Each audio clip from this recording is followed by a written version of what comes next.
अब हम देखेंगे राजनीतिक आंदोलन 1885 से 1907 के अंदर। इस पार्ट के अंदर हम राष्ट्रवाद के उदय एवं विकास के विभिन्न कारणों को स्पष्ट करेंगे कि आखिर ऐसे क्या कारण और परिस्थितियां जिम्मेदार रही जिनसे राष्ट्रवाद के उदय में प्रमुख भूमिका निभाई थी। यानी हम इस परिप्रेक्ष्य में ये देखेंगे कि भारत में जो राष्ट्रवाद का उदय और विकास उन कारणों का परिणाम था, और वो कारण जो भारत में उपनिवेशी शासन के कारण स्थापित हुए थे, जैसे नई नई संस्थाओं की स्थापना हुई, रोजगार के नए अवसरों का सृजन हुआ, संसाधनों का अधिकाधिक दोहन, इन सभी परिस्थितियों ने भारत में राष्ट्रवाद के उदय में मुख्य भूमिका निभाई। तो भारत में राष्ट्रवाद का उदय कुछ विदेशी नीतियों द्वारा कुछ उपनिवेशी नीतियों के विरुद्ध प्रतिक्रिया स्वरूप हुआ था, और इन्हीं प्रतिक्रियाओं को हम इसके अंदर देखेंगे, जैसे शोषणकारी नीतियाँ, प्रशासनिक एकीकरण, यातायात व संचार के साधनों का विकास, प्रेस एवं साहित्य की भूमिका, सामाजिक एवं धार्मिक आंदोलन, जातीय भेदभाव, आधुनिक पाश्चात्य शिक्षा, लॉर्ड लिटन की नीति, इल्बर्ट बिल विवाद और विभिन्न संस्थाओं की स्थापना। इन सभी पॉइंटों को दृष्टिगत रखते हुए हम राष्ट्रवाद के उदय और विकास के कारण देखेंगे। यानी ये मुख्य पॉइंट है जिनके ऊपर हम आज विचार विमर्श करेंगे। नमस्कार, आप सभी का मेरे चैनल स्टडी 58 पर स्वागत है।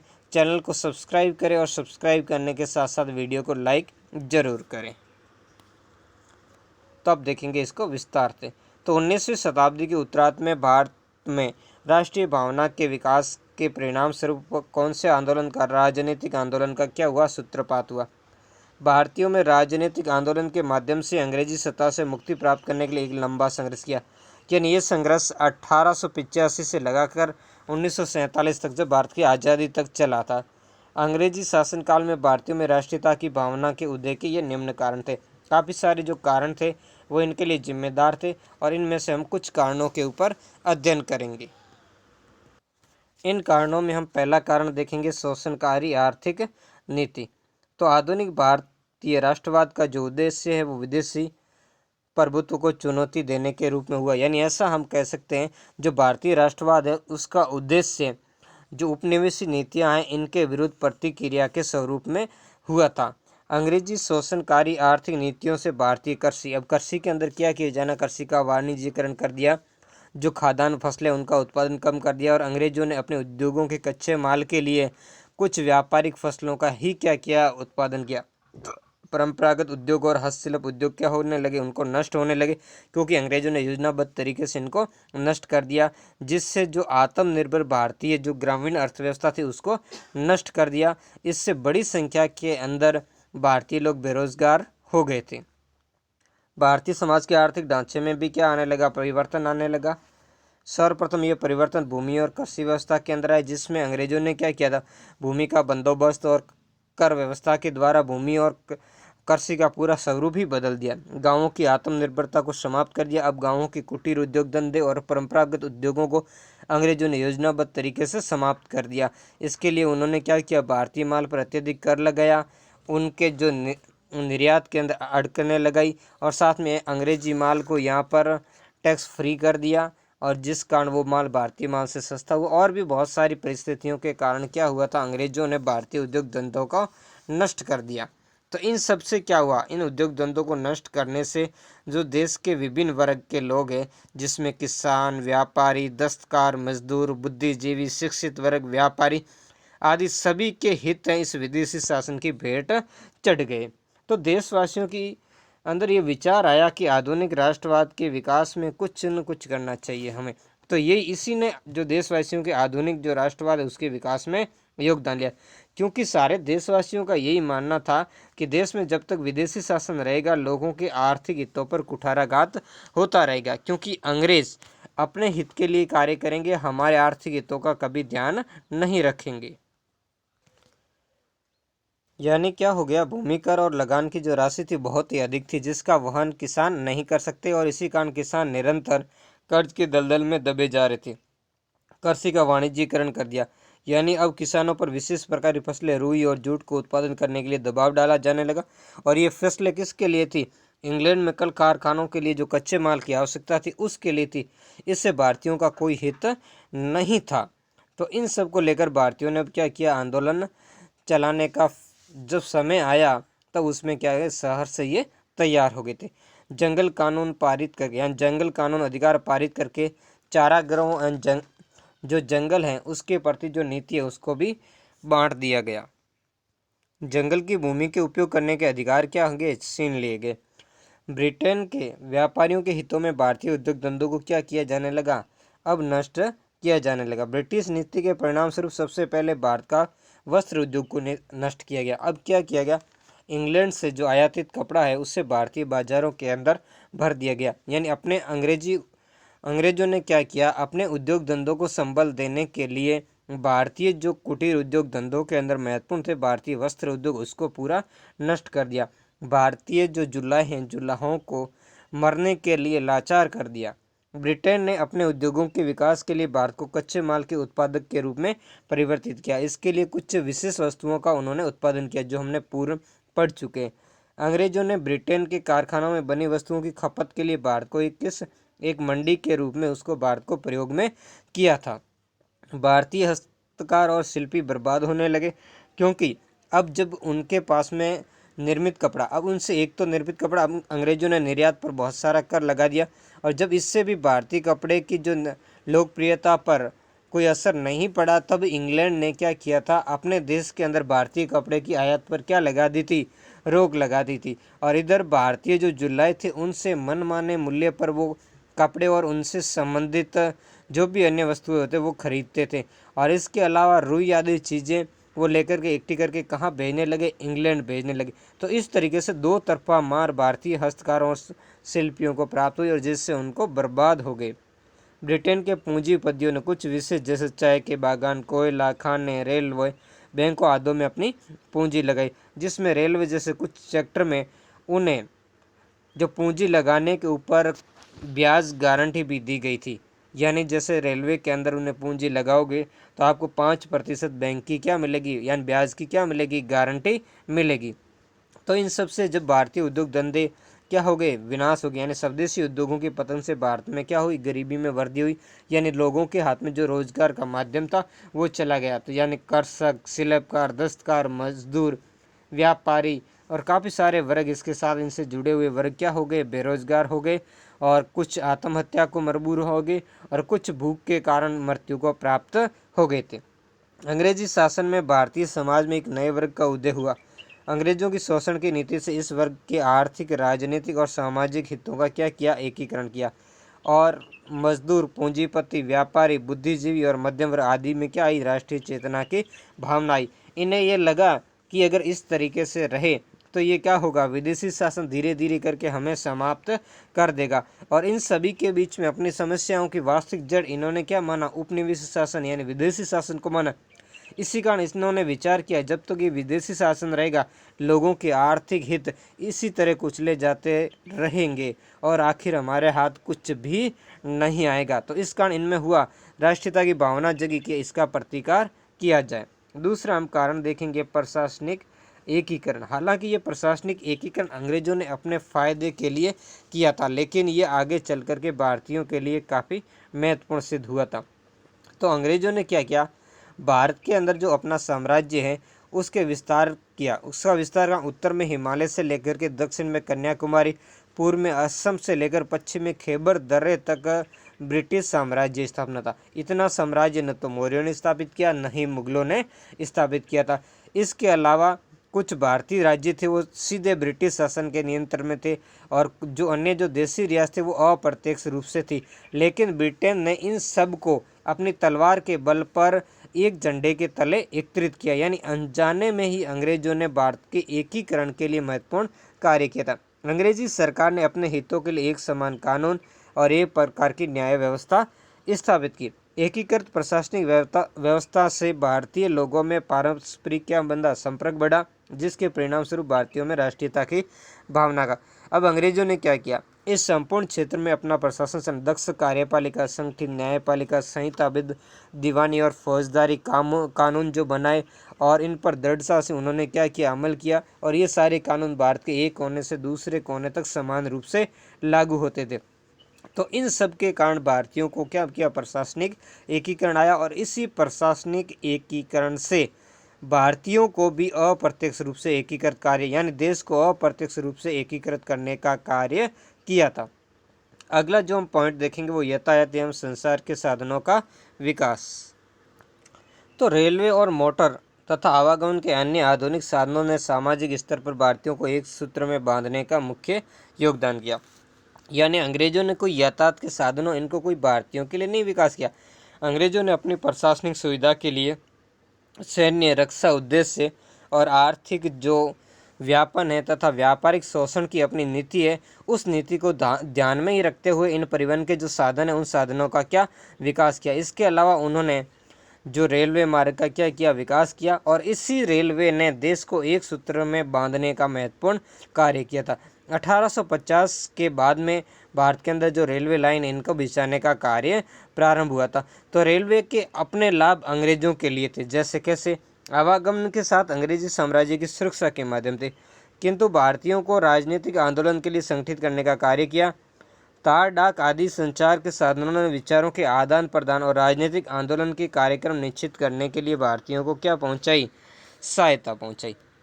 अब देखो इसमें कुछ ऐसे हम विचार करेंगे, जैसे डाक तार की बात थी, तो इसमें देखेंगे जो आधुनिक डाक व्यवस्था या तार व्यवस्था थी, इसने हमारे देश को एक तो समेकित करने में सहायता दी। इसके अलावा आधुनिक जो संचार के साधन थे उनने भारत के विभिन्न भागों में रहने वाले लोगों को एक दूसरे से संबंध बनाए रखने में क्या दी, सहायता दी, जिससे उनमें राष्ट्रवाद की भावना का क्या हुआ, बढ़ावा मिला। इसके अलावा जो विभिन्न एक भाग में अगर कोई कार्य जैसे अकाल पड़ जाता था, दूसरे भाग के अंदर की खाद्यान्न के मूल्य और आपूर्ति पर क्या पड़ता था, असर, तो इनमें भी आर्थिक हित एक दूसरे से जुड़ गए। इधर क्या हुआ, जब डाक और तार के जो संचार किया साधन हम कह सकते हैं, जिसके बारे में अभी आपको मैंने बताया, इससे क्या हुआ, मुख्य रूप से जो नेता थे उनका आपस में संपर्क स्थापित हो गया। यानी देश के जो विभिन्न वर्गों के लोग थे उनका आपस में क्या हो गया, संपर्क स्थापित हो गया। इससे उनके राजनीतिक जो विचार है उनका तो आदान प्रदान हुआ ही, साथ साथ में सार्वजनिक और आर्थिक जो विषय उन पर भी वाद विवाद अब क्या हो गया, सरल हो गया था। जवाहरलाल नेहरू जी ने इनके बारे में कहा भी था कि ब्रिटिश शासन द्वारा स्थापित भारत की प्रशासनिक एकता ने सामान्य अधीनता की भावना को क्या दिया था, जन्म दिया था। अगला हम महत्वपूर्ण कारण देखेंगे वो प्रेस एवं साहित्य की भूमिका। तो प्रेस और साहित्य ने भी राष्ट्रीयता के विकास में बहुत ही महत्वपूर्ण भूमिका अपनी अदा की थी।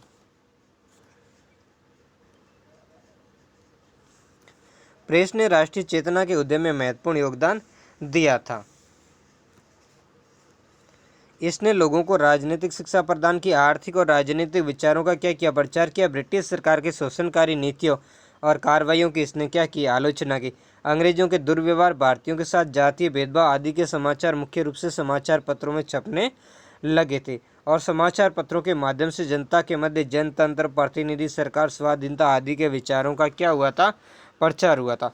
अब देखो हुआ यूँ था कि इन समाचार पत्र या प्रेस या साहित्य इनके अंदर क्या था, अब देखो ब्रिटिश सरकार ने भी इनको रोकने का काम किया था। इन समय समय पर क्या किया था, इन पर विभिन्न प्रकार के प्रतिबंध लगाए थे, फिर भी प्रेस और साहित्य के अंदर आश्चर्यजनक रूप से वृद्धि होती रही। यानी प्रेस और साहित्य निरंतर उपनिवेशी नीतियों की आलोचना करता था, और दूसरी तरफ जो देशवासी उनमें आपसी एकता स्थापित करने का भी आह्वान करता था। जैसा कि हमने देखा अंग्रेजों के दुर्व्यवहार, उनकी शोषणकारी नीतियाँ, कार्रवाइयाँ आदि को प्रकाशित करता था। इससे क्या करता था, उनकी नीतियों की आलोचना, और भारतीयों से कहता था कि आप अपने अंदर आपस में एकता स्थापित करो, नहीं तो अंग्रेज लोग आपको लड़ा करके इसी तरीके से आपका शोषण करते रहेंगे। यानी कि प्रेस ने आधुनिक विचारों एवं व्यवस्था, जिसमें हम स्वशासन कह सकते हैं, लोकतंत्र यानी जनतंत्र या लोकतंत्र कह सकते हैं, प्रतिनिधि सरकार है, विभिन्न जैसे कानून, दीवानी अधिकार है, हमारी स्वाधीनता है, औद्योगिकरण इत्यादि के प्रचार प्रचार में महत्वपूर्ण भूमिका निभाई थी। तो विभिन्न जो हमारे समाचार पत्र, जनरल या पैम्पलेट या जिस भी माध्यम से क्या हुआ, देश के विभिन्न भागों की स्थिति, राष्ट्रवादी जो देश के प्रमुख नेता थे उनके मध्य विचारों के आदान प्रदान में इन्होंने सहायता पहुंचाई थी। यानी कह सकते हैं कि भारतीय जो समाचार पत्र या कह सकते हैं प्रेस एवं साहित्य भारतीय राष्ट्रवाद की क्या बन गए, दर्पण बन गए, और इन्होंने जनता को शिक्षित किया, यानी जनता को शिक्षित करने का एक प्रमुख माध्यम ये बन चुके थे। अब हम कुछ समाचार पत्रों के बारे में हम देखेंगे। जिनमें कुछ महत्वपूर्ण ये समाचार पत्र आपके सामने आ रहे हैं, जिसमें देखो इनके प्रकाशक भी आपको बताऊंगा, तो आप महत्वपूर्ण रूप से इनको या तो नोट करते रहें। जैसे संवाद कौमुदी, तो संवाद कौमुदी की जो नामक समाचार पत्रिका किसने निकाली थी? राजा राममोहन, सोम प्रकाश ईश्वर चंद्र विद्यासागर ने। हिंदू पैट्रियट हरिश्चंद्र मुखर्जी ने। अमृत बाजार पत्रिका ये घोष बंधु मोतीलाल घोष और शिशिर कुमार घोष ने। बंगाली इसको सुरेंद्र नाथ बनर्जी ने निकाला, जबकि हिंदू को वीर राघवाचार्य एवं कस्तूरी बंधु, इन बंधु ने इनका क्या किया था? प्रचार किया था। ये सारे के सारे समाचार पत्र क्या करते थे? राष्ट्रवादी विचारों का प्रचार करते थे। इसके अलावा कुछ देशभक्तिपूर्ण साहित्य की भी रचना ने राष्ट्रीय चेतना को क्या किया था? जागृत करने में महत्वपूर्ण योगदान दिया था। जो अंग्रेजी शासन या कह सकते हैं जो अंग्रेजी शिक्षा प्राप्त जो मध्यम वर्ग था, जिन्होंने बहुत ही महत्वपूर्ण साहित्य लिखा था और इन अपने साहित्य के माध्यम से भी राष्ट्रीय चेतना के विकास में महत्वपूर्ण भाग दिया। इन्होंने क्या किया था? इन विभिन्न साहित्यकारों ने अपनी कविताओं के माध्यम से, अपने निबंधों के माध्यम से, कथाओं, उपनिषदों, गीतों आदि से लोगों के अंदर देशभक्ति और राष्ट्र प्रेम की भावना जगाई थी। इनमें हम प्रमुख देखते हैं आधुनिक हिंदी के पिता भारतेंदु हरिश्चंद्र, जिन्होंने 1876 में, बहुत ही महत्वपूर्ण है, भारत दूरदर्शा नामक नाटक में अंग्रेजी शासन के अंदर जो भारत की दुर्दशा, वो दुर्दशा को दर्शाया था। इधर उर्दू में अल्ताफ हुसैन हाली, बंगला में बंकिम चंद्र चटर्जी, मराठी में विष्णु शास्त्री सिपलुणकर आदि ऐसे राष्ट्रवादी साहित्यकार हुए जिन्होंने राष्ट्रवादी भावनाओं को जागृत करने में महत्वपूर्ण भूमिका निभाई थी, है ना। तो इन सब ने क्या किया? इन साहित्यकारों ने अपनी जो रचनाएं हैं, उन रचनाओं में स्वतंत्रता, समानता, एकता, भाईचारा और साथ में राष्ट्रीयता की भावना सबको बढ़ाने के लिए क्या किया? प्रयास किया, यानी ऐसा कह सकते हैं इनको इन्होंने बढ़ावा दिया। और साहित्यकारों के इन प्रयासों से ही आधुनिक जो राष्ट्रवाद है उसके विकास को क्या मिला था? प्रोत्साहन मिला था। नेक्स्ट हम देखेंगे सामाजिक धार्मिक सुधार आंदोलन। ये भी महत्वपूर्ण थे, जिसमें राजा राम मोहन राय ने इसमें महत्वपूर्ण भूमिका निभाई थी। तो राजा राम मोहन राय ने जो ब्रह्म समाज, जिसके बारे में हम पूर्व में पढ़ चुके हैं, इधर दयानंद सरस्वती, यानी इन्होंने सती प्रथा आदि कुप्रथाओं के साथ साथ में लोगों में जो विभिन्न जो शोषणकारी नीतियाँ थी उनका भी विरोध किया। दयानंद सरस्वती ने स्वराज्य, सम, धर्म जैसी बातें कही। और आर्य समाज ने भी देशों के अंदर जो विभिन्न भारतीय लोग हैं उनके अंदर जो असमानता थी उनको समाप्त करके सब में एकता जागृत करने और राष्ट्रीयता की भावना जगाने का कार्य किया। हिंदी को संपर्क भाषा बनाया। स्वामी विवेकानंद, जिसने अपने राष्ट्रीय दृष्टिकोण, जिसको रामकृष्ण मिशन के माध्यम से क्या किया था? मूर्त भूमिका के अंदर लाया था। भारतीय समाज के अंदर व्याप्त रूढ़ियों को समाप्त कर सामाजिक रूप से भारतीयों को क्या किया था? एक करने का कार्य किया था। भारतीय संस्कृति के गौरव को उजागर कर आत्म सम्मान की भावना का विकास इन जो भारतीय जो समाज सुधारक है इन्होंने किया था, क्योंकि समाज के अंदर व्याप्त बुराइयों को और दूरियों को इन्होंने क्या किया था? समाप्त किया था और लोगों के अंदर अच्छाइयों का प्रचार किया, राष्ट्रीयता की झलक लगाई और लोगों को एक होकर के अत्याचार यानी किसी भी शोषण का प्रतिकार करने का आह्वान किया था। तो इन सुधार आंदोलन ने भारतीयों में क्या की थी? राष्ट्रवादी जो भावना है उस भावना को जगाने के अंदर महत्वपूर्ण योगदान दिया था और जिनसे ये देशवासियों में ये साहस जुटा कि वे अंग्रेजी शासन का क्या करें? विरोध करें। यानी हम कह सकते हैं कि इन आंदोलनकारियों ने या कह सकते हैं इन समाज सुधारकों ने भारतीय लोगों के अंदर स्वतंत्रता, सामाजिक एकता और राष्ट्रवाद के सिद्धांतों पर जोर दिया और लोगों को किसी भी प्रकार का शोषण का प्रतिकार करने के लिए प्रेरित किया था। तो इन सभी आंदोलनों ने क्या किया था? संपूर्ण देश को एकता के सूत्र में बांधा और संपूर्ण देश को प्रभावित किया था, जिसमें स्वशासन की बात भी कही थी। इनका मानना था जब तक स्वशासन नहीं होगा तब तक सरकारी सहमति और सहयोग नहीं मिल पाएगा और देशवासियों को जो भी सहायता मिलनी चाहिए वो प्राप्त नहीं हो पाएगी। अगला हम प्रयास जो देखेंगे वो देखेंगे हमारा जातीय भेदभाव, यानी अंग्रेज लोग भारतीयों के साथ में बहुत सारा जातीय भेदभाव की करते थे, यानी कह सकते हैं नक्सल भेदी नीति, है ना, जिसमें रंग के आधार पर अंग्रेजी लोग क्या करते थे? भारतीयों के साथ में बड़ा ही भेदभाव किया करते थे। तो इन्हीं सभी बिंदुओं के अंदर हम इसके अंदर अध्ययन करेंगे। तो ब्रिटिश सरकार और अंग्रेजों की जातीय भेद की नीति के कारण भारतीयों के मन में अंग्रेजों के प्रति घृणा की भावना फैल गई थी, ये अधिकांश देखने में आता था कि रेल के एक डिब्बे में अंग्रेज भारतीयों को अपने साथ यात्रा करने की अनुमति नहीं देते थे। भारतीय यूरोपीय लोगों के क्लबों के अंदर नहीं जा सकते थे। जहाँ भी उनके जो क्लब होते थे उनके बाहर लिखा होता था Indians and dogs are not allowed. यानी इस तरीके से वो भारतीयों के साथ में क्या करते थे, घृणा का व्यवहार करते थे। यानी अंग्रेज अधिकारी और जो कर्मचारी होते थे वो खुले रूप से शिक्षित भारतीयों को अपमानित करते थे और उन पर कई बार उन्होंने प्रहार किए थे। यानी अंग्रेज जो शासक है वो अपने जातीय अहंकार और श्रेष्ठता की जो भावना है उनसे भारतीयों को अत्यंत आहत कर रहे थे। तो ऐसी स्थिति के अंदर भारतीयों के अंदर ये राष्ट्रीयता की भावना जगी और उनमें भी हुआ कि हम अगर कुछ करेंगे तभी हमारा क्या होगा, सम्मान बना रहेगा। अंग्रेज भारतीयों को अनेक तरीके के अपमानजनक शब्दों से भी संबोधित करते थे और उनकी तुलना कुत्तों के समथिंग करते थे। तो इससे और भारतीयों का अपमान हो ही जा सकता है। दूसरी तरफ उच्च और महत्वपूर्ण पदों पर भारतीयों को नियुक्ति का कोई अधिकार नहीं था और अंग्रेज लोग भारतीयों के साथ में क्या करते थे, चमड़ी के कलर के आधार पर यानी अपने को गोरेपन और प्रजातीय श्रेष्ठता में डूबे रहते थे। और इन सभी बातों से क्या हो गया, भारतीयों में घृणा की भावना फैल चुकी थी। कुछ हम इनकी न्यायिक असमानता के अंदर भी जब पढ़ेंगे, जब लॉर्ड लिटन के बारे में हम देखेंगे। अब हमारा जो अगला पॉइंट है वो पॉइंट है आधुनिक जो पाश्चात्य शिक्षा है उसके बारे में हम देखेंगे।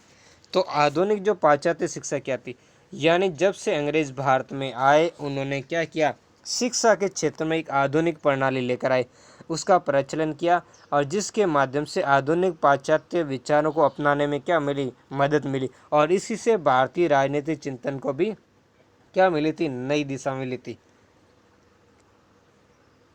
पाश्चात्य शिक्षा प्राप्त भारतीयों ने यूरोपीय राष्ट्रों के समसामयिक राष्ट्रवादी आंदोलनों का क्या किया था, अध्ययन किया था। इस समय यूरोप के विभिन्न देशों के अंदर कुछ राष्ट्रवादी आंदोलन चल रहे थे। तो इन राष्ट्रवादी जो आंदोलन है इनके कारण क्या हुआ, भारतीयों के अंदर भी क्या हुआ, कुछ अपने देश के प्रति कुछ करने के लिए जागृत होने की भारतीयों को क्या मिली, प्रेरणा मिली। क्योंकि यहाँ विश्व के अंदर जैसे आयरलैंड के अंदर था, इधर जो अमेरिका के अंदर जैसे स्पेन आदि, इनका भी शासन क्या हो रहा था, समाप्त हो गया था।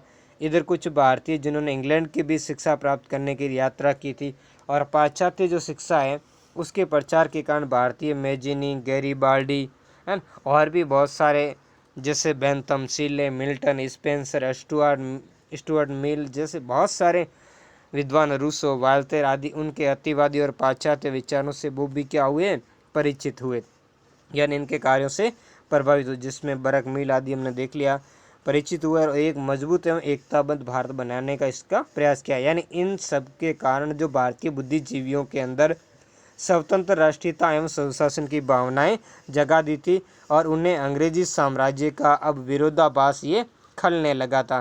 क्योंकि भारतीय लोग शिक्षा प्राप्त करने के लिए इंग्लैंड जाते थे तो वहाँ भी वो देखते थे इंग्लैंड के अंदर विभिन्न राजनीतिक संस्था हैं, उनकी प्रक्रिया को देखा, उन्हें समझा और भारतीय नागरिकों को ये भी देखा कि भारतीय नागरिकों किस तरीके से अंग्रेज उनके जो मूल अधिकार है उन मौलिक अधिकारों से वंचित रखे हुए हैं। तो इस प्रकार जो यहाँ से आधुनिक शिक्षा से भी क्या हुआ, एक मध्यम वर्ग भी उभर कर आया जिन्होंने आगे चल कर के आंदोलन का क्या किया, नेतृत्व किया था।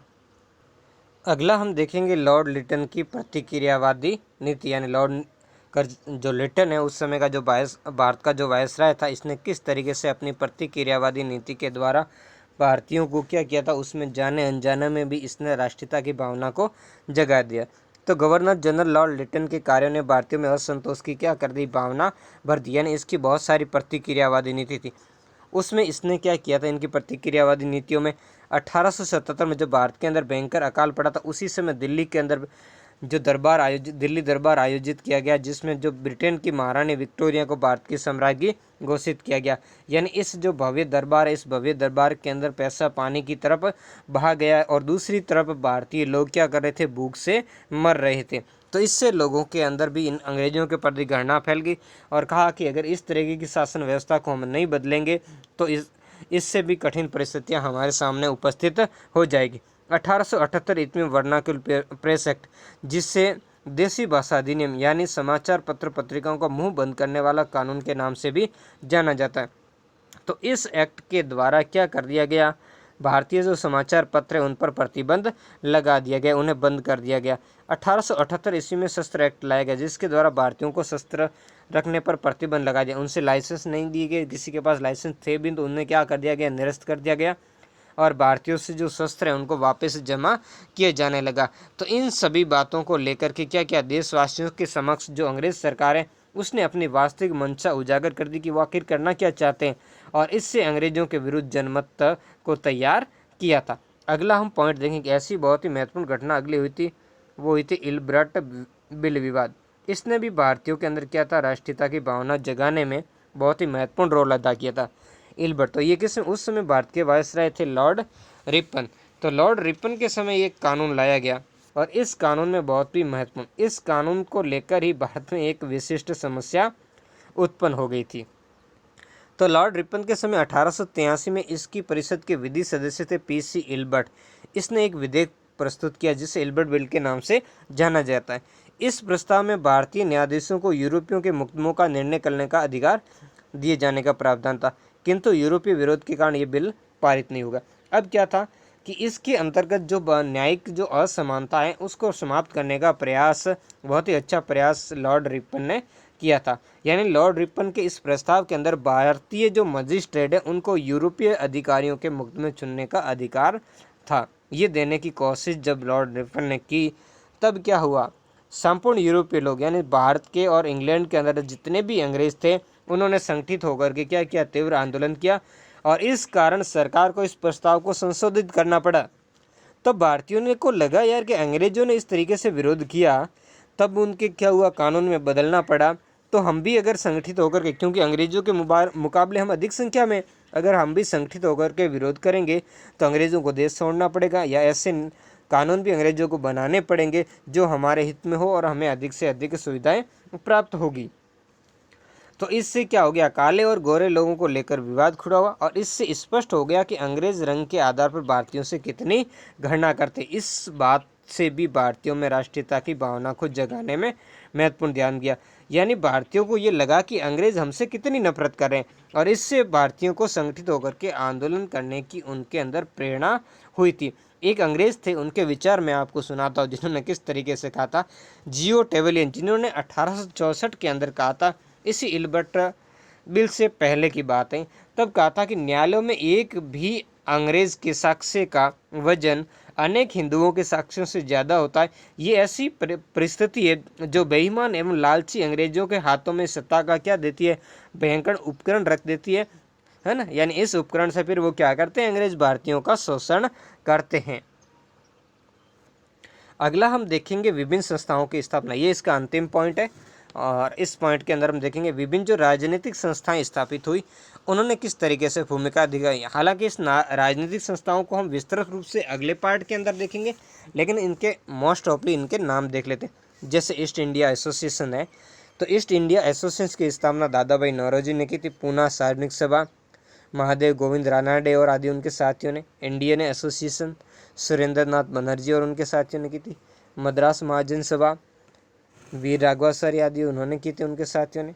बम्बई प्रेसिडेंसी एसोसिएशन जो बदरुद्दीन तैयबजी आदि ने की थी। फिर इंडियन नेशनल कांग्रेस जो एओ हुम ने की थी। और इन आदि संस्थाओं की स्थापना हुई जिनसे राजनीतिक चेतना को जागृत करने में महत्वपूर्ण भूमिका निभाई। और ये सारी वो परिस्थितियां हैं जिन परिस्थितियों ने क्या किया था, भारतीयों को संगठित करने का प्रयास किया था और लोगों के अंदर एक एकता की भावना जगाने का प्रयास किया था।